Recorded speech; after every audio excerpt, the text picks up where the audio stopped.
Toastmasters is an international organization which helps anyone who so desires to improve their public speaking skills. There are a number of contests that they hold internationally. There's a humorous speech contest, and there's a tall tales contest.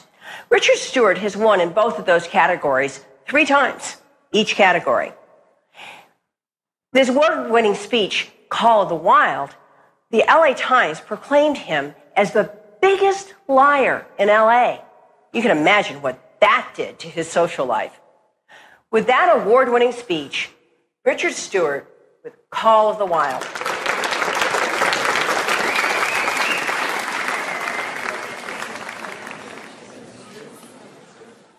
You know, war is hell.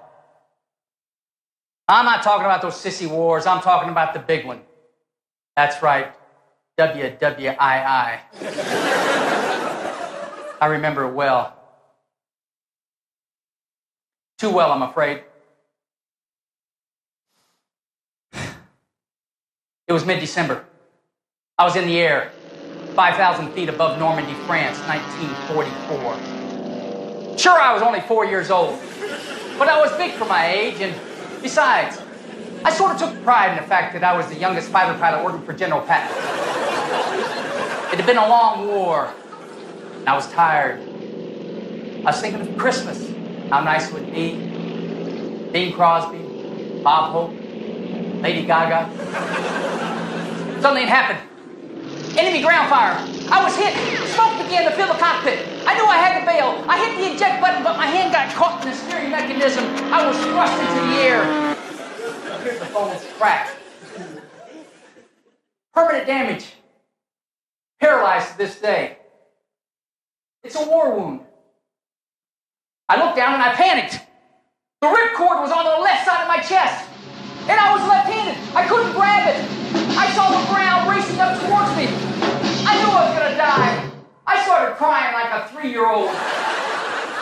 Then, I heard a voice. The voice of my grandfather. Richard, use the calls. Use the calls, Richard. I remembered then the animal mating calls my grandfather taught me right before he died. I figured I had nothing to lose, so I tried one.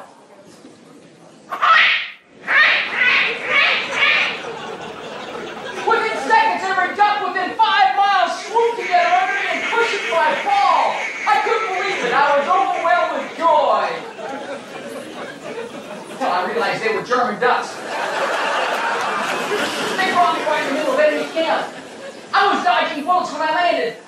I knew I needed to get away. I tried another call.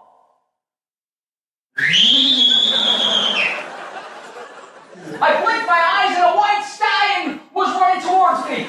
I hopped on the horse and we ran away to freedom. Our horse stopped, dead in its tracks. As if he could sense the danger ahead. There was silence. And then a howl that sounded like the devil himself. Honk! Honk! Honk! A German jackass!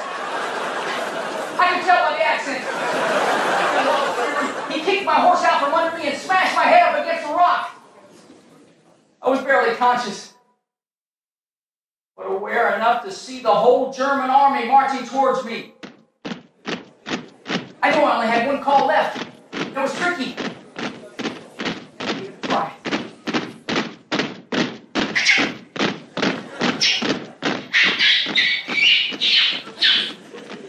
It worked!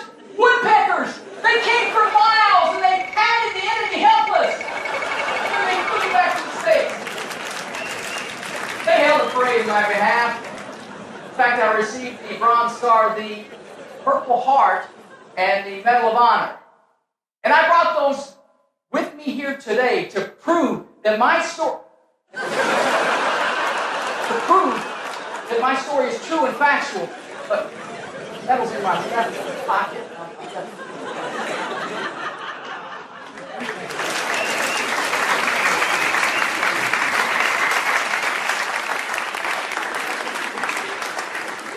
Russian Toastmaster Val Rodionov had the gall to challenge Richard Stewart for the title of the biggest liar in LA.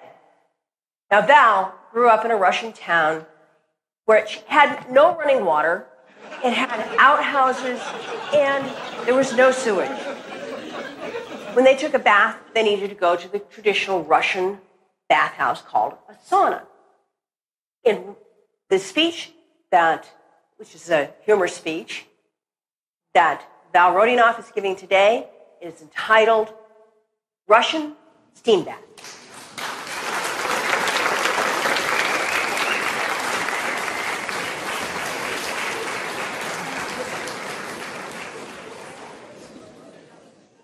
I'm absolutely naked.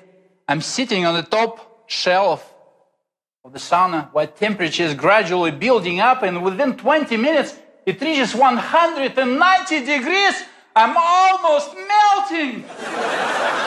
I'm 16, and all my life I went to a steam bath to take baths every Saturday. And today is a Saturday. Usually I went there with my uncle or a friend, but today I'm going alone. It's one of the coldest days of winter. It's 40 degrees below. My house is here. About 100 yards from it, there's sauna, and the forest about 300 yards away from the sauna. And I'm walking. It's about 10 o'clock p.m. The skies are clear, the moon, the stars, crispy, clear air. And I don't need to use a flashlight because it's light enough. And the snow is crisping under my feet. I came to the sauna, and sauna is about 20 by 20. It has an entrance here. Here's a dressing room, and the entrance into the sauna is here. And it has a huge stove with a barrel of hot water. There's a barrel of cold water, and there are 3 shelves where you can see. And I'm sitting on the top shelf, and temperature is rising and building up, and reaches 190 degrees. I'm almost melting. That's the time when we usually go outside and dive into the cold, fluffy snow. In front of the sauna door, there is a small well and the fence. And behind the fence, I piled a pile of fresh, fluffy snow, and I was planning to jump in it. There was a compacted snow next to the well, which was covered with ice. And I'm sitting there, and I decide I'm running outside. I'm about to jump over the fence, and on the top of the fence, there is a metal pipe, just like this. And I know that you don't lick frozen metal, but I didn't know that you don't touch it with your bare and wet hand. I stuck to it immediately. The only thought came to my mind is the prank I had played on my sister when I brought a completely frozen hammer and gave it to her to lick. She was stuck to that thing for 30 minutes. At that moment, I realized that my feet stuck to the ice. And that was the moment when I saw a few green dots approaching from the forest. I looked more carefully. A pack of wolves! I'm completely paralyzed and petrified. And I peed my pants, although I was completely naked. And that thing warmed me up, and I freed my feet. I started jumping. It warmed me up from my feet to my head, and I became very quick, very sharp, and I knew what to do. Help! Help! Wolves stopped, and they charged at me. I knew that self-peeing was invented as a self-defense mechanism. It was a successful action, and I decided to use it on my hands. I aimed. It didn't work. It had worked earlier, but I was smart and sharp. I jumped on this thing, and I'm holding myself a few inches away so I don't stick. And I'm doing this. And the wolves are almost here. I freed my hands. I dropped. I'm running inside the sauna and slammed the door behind myself. Complete darkness in the dressing room. But I feel there's something off. I open the door to the sauna. Dim light comes in. And here it is. the wolf's head, still alive, was snapped by the door and cut off by the door. Still alive, the eyes are twitching. It's trying to bite, but I'm no longer afraid of it. It was behind the door. Victory! Victory! I went inside the sauna, finished my bathing, warm up. About 30 minutes, I dressed up. I take a shovel as a weapon, and I'm slowly opening the door. The wolves are gone. The body is gone too. They must have been very hungry. There's only pool of blood left. I went home that day. But after that incident, I tell this story from time to time. But for some reason, when I tell this story, people tend not to completely believe it. But it's more than that. That wolf head. Anytime I tell this story, I bring it along. And here it is.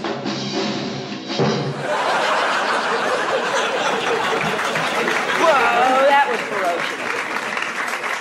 ferocious. Next, with a humorous speech, is Richard Stewart with his speech entitled, Power to the People. Richard Stewart.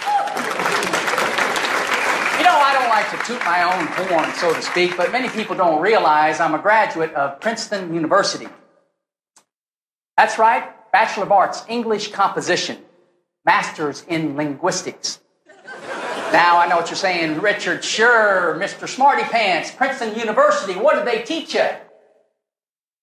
Well, what if I told you I have committed to memory the entire English alphabet, all 20 letters. CYXWVUTSRQPONMLKJIHGFEDCBA. I know it's amazing. Well, it's obvious I am an expert at the English alphabet. What you don't know is I did my master's thesis on the letter P. That's right. The letter P can change your life. This letter, if incorporated into your vocabulary, can virtually pull you out of the gutter and put you on the perch of perpetual peace and prosperity. Poppycock, you say? Well, listen to the facts, people. There is no other letter with the P power. In fact, power without the letter P wouldn't be power. Sorry, I carried away. I guess I wouldn't be so passionate about the letter P if it hadn't saved my life.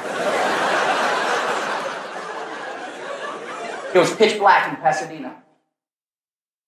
I pulled my Pinto into the partly full parking lot. Sure, I was paranoid, but paramount and of my primary concern was, could I watch all my P's and Q's? Forget about the Q's. Could I pronounce all my P's under pressure, if provoked? Parenthetically, could I predict my predicament and perform? I pondered no more. It was him! Pete Peterson! From Pacoima. Pete Peterson, the portly professor who works part-time at Pepperdine. They call him. Profound, punctual, and predatory. As he approached, I perceived a pain in my pancreas and my pituitary. He was in my face. His piercing pupils were petrifying. Paused. Only to punctuate one word. Pennywise! Oh! I nearly puked. I picked myself up, pulled myself together, and I gave him everything I had. The perspicacity of your future pontification only perpetuates the propensity of your pompous persona. punk. I pulverized him. It was pathetic. I called the paramedics and slipped. Now, how can you procure such powerful abilities? Well, mere pennies a day can provide you with this powerful technology that can prevent you and protect you from pugnacious people plaguing your life. But you don't have to rob Peter to pay Paul for my consulting practice. I take plastic. Not a bad one.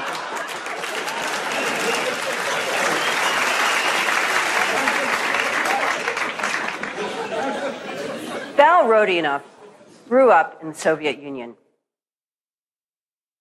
There, after a very painful experience, he started playing with bows and arrows and slingshots. And today, in the tall tale that he'll be giving, he is going to tell us about why he left Russia. Val Rodionov did a speech entitled Creating an Effect. Val Rodionov. I'm 6 years old, and I'm sitting at a window admiring an amazing thunderstorm when a bolt of lightning hits a tree 50 feet from my face. Since that very moment, I became obsessed with an idea of creating even a bigger effect. When I was a teenager at school, I learned all about liquids and gases. Two of my friends and I decided to build a steam cannon. We found a huge metal pipe, about 15 feet long, 8 inches in diameter, with very thick walls. I had a welding set, and I welded one end off, and I welded the mounting brackets, and it was time to do some steam cannon shooting. It was a beautiful summer day of 1980, the day just before the Olympic Games started in Moscow. We loaded this humongous thing on a small tractor my friend had, and we went to the forest. It was a beautiful forest with pine trees, tall and gorgeous and beautiful. And we had found a clearing in the forest, and a combination of three tree stumps to mount our cannon. Next thing was to arm it. We used a few gallons of water as a fuel, and for the shell we used 6 feet long piece of hardwood, cylindrical piece of hardwood. We hammered it with a sledgehammer into the barrel. We left about 2 feet outside, and we made it on cone, so it looks like a missile. Next, we mounted this thing on the stumps and aimed it. I aimed it at a tree about 300 feet away, but I didn't know the exact trajectory because I didn't know how much force this thing would exert. But from the physics, I knew that everything that comes from the ground goes back to the ground. So I assumed that would be the trajectory. Next, we put a lot of firewood under and on top of the barrel. We poured a gallon of gasoline and we lit it up. Adrenaline rush, blood pumping. We jumped on the tractor and we drove away a few hundred feet away to hide in a ditch. We're hiding there and looking for this thing. That the fire starts building up and building up. No, I didn't expect that. The outer part of the shell started catching on fire. We didn't know what to do. But we knew that the forest that we were aiming at was used to collect pine sap, very highly flammable material. Not only that, but the forest floor was covered with pine needles. The weather was very hot and windy. We're standing there, paralyzed, and this thing, just like that. Except for the cloud. Our cloud was white because of the steam. And you know what? We missed the target tree. The blow was so strong, the shell went right straight and hit the tree behind the target tree. No, it didn't split it. It broke it. It didn't only break it, it knocked it over. And falling, this tree started piling on other trees, creating a domino effect. 5, 10, 20 trees piling on each other, creating a lot of noise and dust. It felt like the world comes to an end, and we're standing there completely petrified and paralyzed. And that's the time when I noticed flames started to develop in the wreckage. We had only one idea: to run as fast and as far as we could. We jumped on a tractor and we drove away. The fire started to rage. 5,000 people were putting this fire for 2 weeks. 10,000 acres of the finest heavy timber was burned to the ground. The government didn't disclose it to the world because of the Olympic Games. They didn't want the world to know that the country is under attack. I think because of that, they didn't do extensive investigation, and we were not found. If we were found, all our families and us would be sent to a prison or to Gulag. I created that effect, and with all its consequences, I started seeing horrible nightmares. And all of that was the reason why I left Russia. But I still see those nightmares. And I have never told this story to anyone before, even to my wife. And telling this story today, I'm hoping for those nightmares to go away.